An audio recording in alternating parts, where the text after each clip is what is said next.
Welcome to my channel. These slides that are rolling by are an indication of some of the things that I cover on a regular basis in my videos. Once you have watched the video, I would appreciate it if you would click the like button and leave a small comment.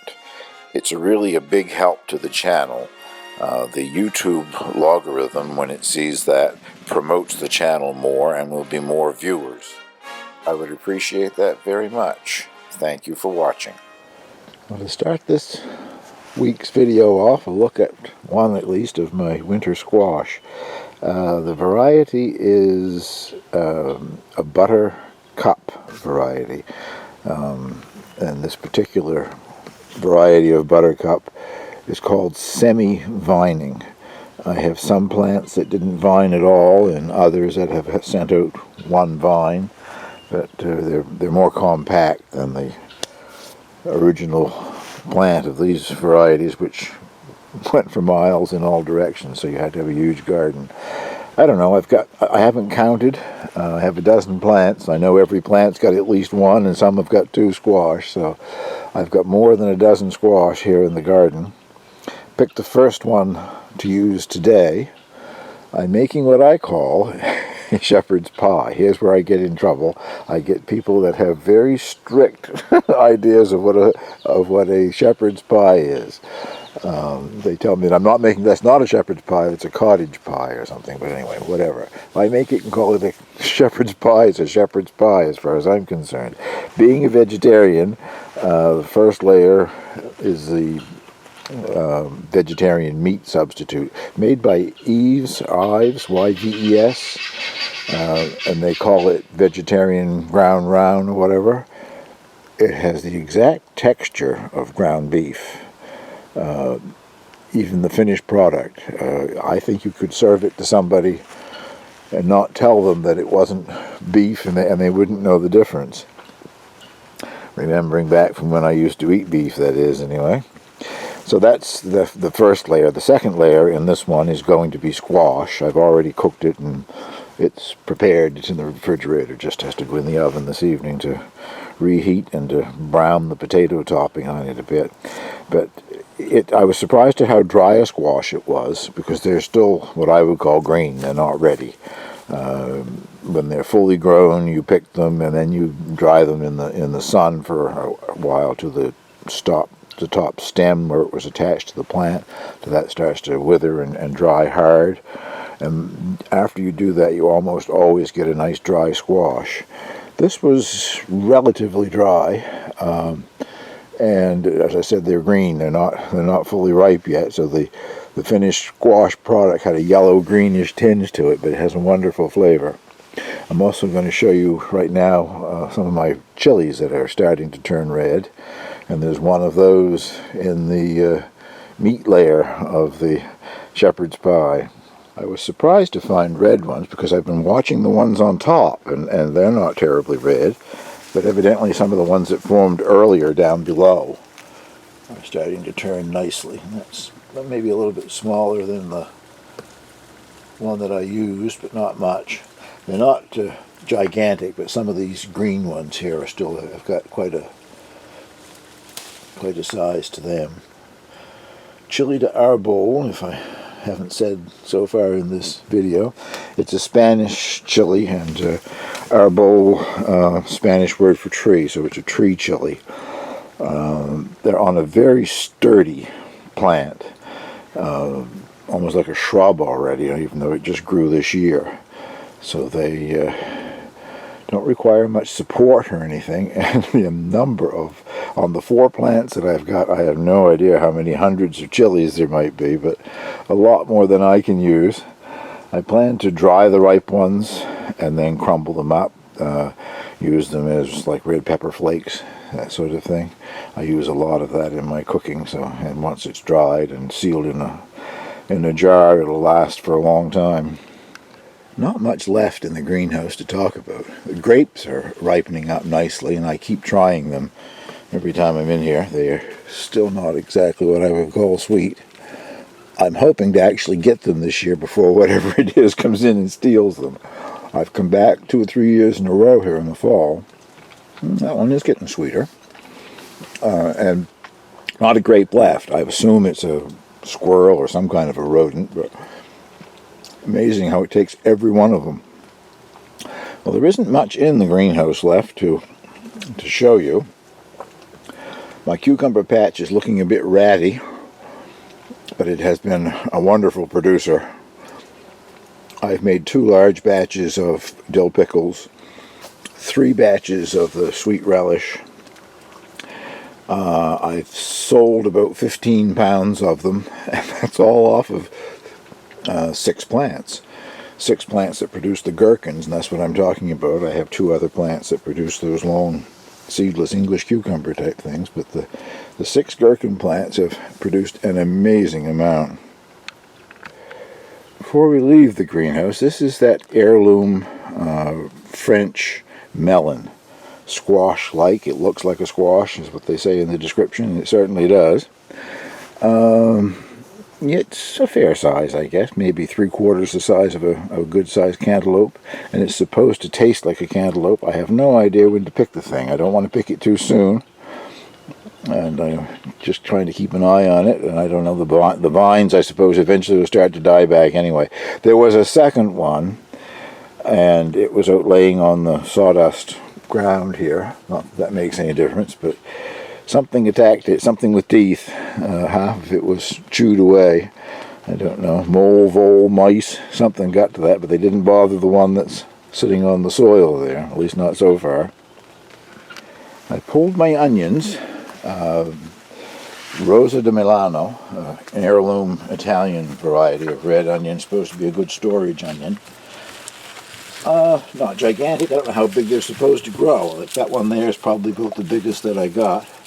And I have a lot that are more, a little smaller, and then some that are quite small again.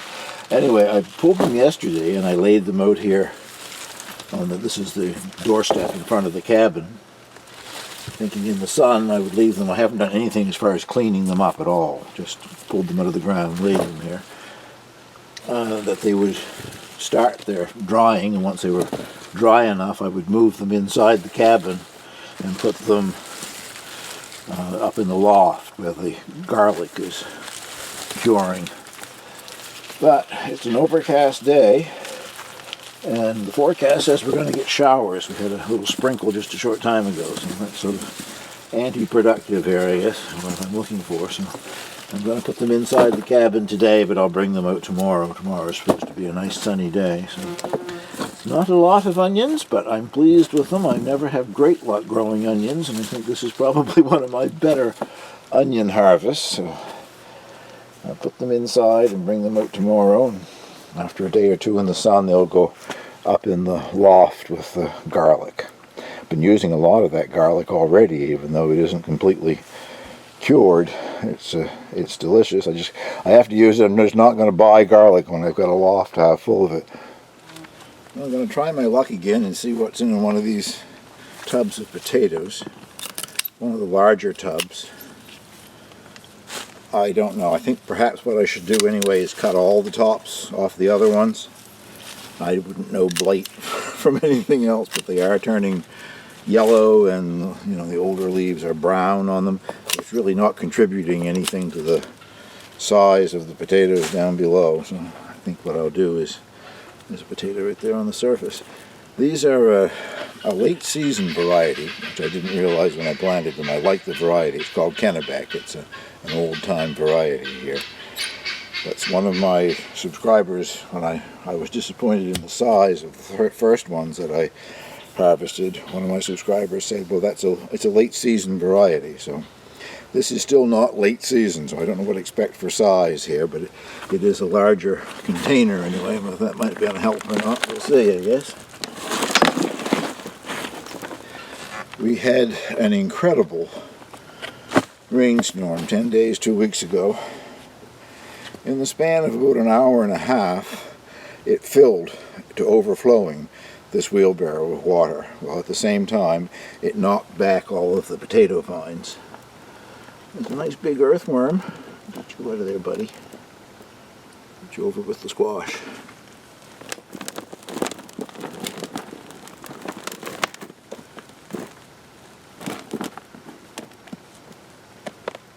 far I just found dirt.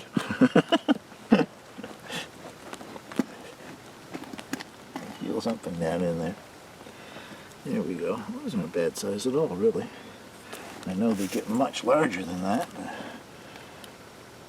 Accept that, I guess.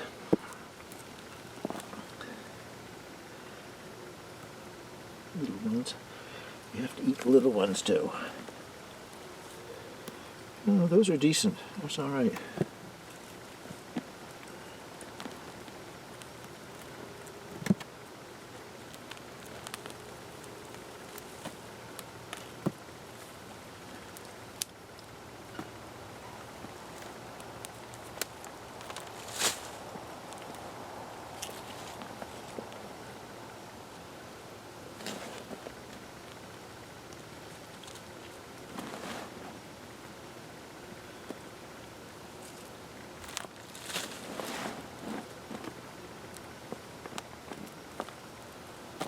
Little teenies on that, but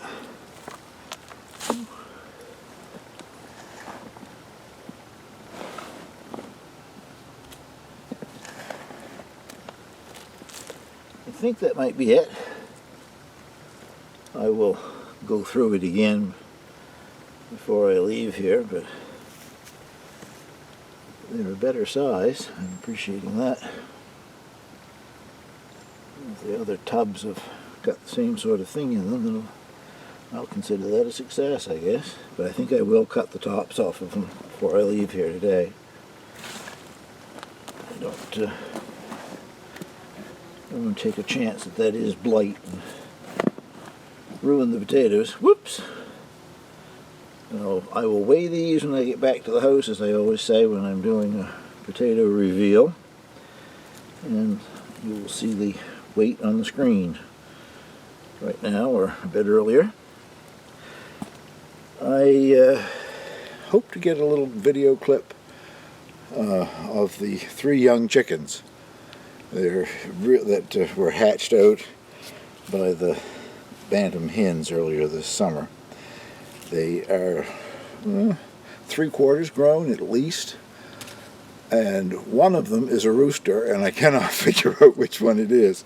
He never crows when they're outside, but I hear him in the coop practicing his crowing, and it's comical. So I hope to have that clip on here now or shortly after this to finish the video off. I wasn't sure what you were seeing when I was pulling them out, so that is the haul as far as I can tell right there. I haven't gone through the soil yet to see if I can find a hidden one, but that's much better than the first reveal that I did anyway.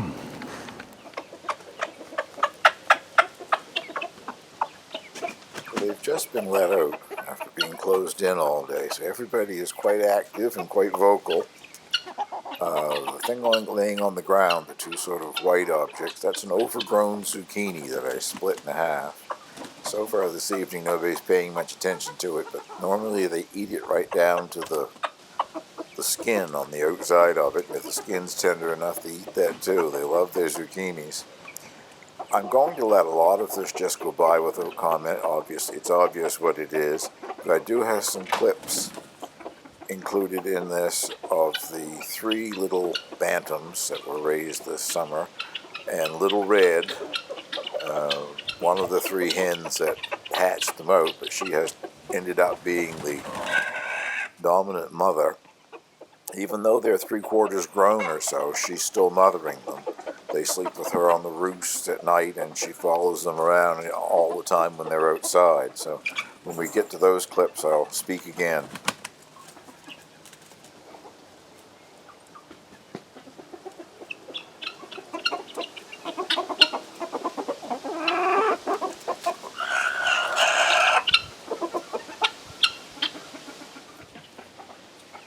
This is Little Red with her 3 young ones. Little Red is the larger one in the foreground on the left. 2 little black ones and 1 white silky. This little white guy, black guy there, excuse me, but he's got white boots on and a white bib. A white silky looks like a purebred, which it could easily be because I had hen and purebred rooster, so that quite possibly is a purebred. But I have no idea who the rooster is. I've never heard it or seen it crow when they're out like this, but when they're closed in the coop, I hear him practicing, and he's a bit off key. Really adding to the beauty of the scene, they insisted on scratching around my recycle bin. So if anybody has any idea, wants to make a guess as to who the rooster might be in the three little guys, let me know. It's fascinating me. I started crowing about a week ago and I still haven't seen it do it. With a silky, the white one there, if that's a rooster, it's quite possible. I can never tell. I always joke and say they either lay an egg or they start crowing. They're very difficult to tell which is which when they're young anyway. I keep looking at the other two. I don't know, one does have a bit more of a comb. But let me know what you think, I guess. I'll just let the rest of this go now.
Well, thank you very much for watching. This is close to the end of the video.